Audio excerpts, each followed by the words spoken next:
Hello, welcome to the introduction course on Chatgpt. I'm Professor Horton, and I will be your guide as we explore a fascinating topic in the field of artificial intelligence, Chatgpt. As we continue to rely on technology in more aspects of our lives, it's becoming increasingly important to develop more sophisticated ways of communicating with computers. Chatgpt is one such tool that holds tremendous potential in this regard. In this class, we'll be discussing what Chatgpt is, how it works, and its various applications in a range of fields. By the end of this class, you'll have a deeper understanding of what Chatgpt is and how it can be used to enhance human-computer interactions. So, let's get started.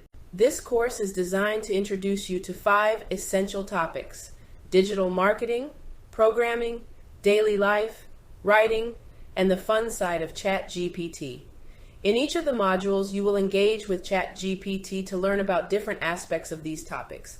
By the end of this course, you will have gained a solid understanding of the fundamentals of digital marketing, programming, daily life writing, and the fun side of Chatgpt.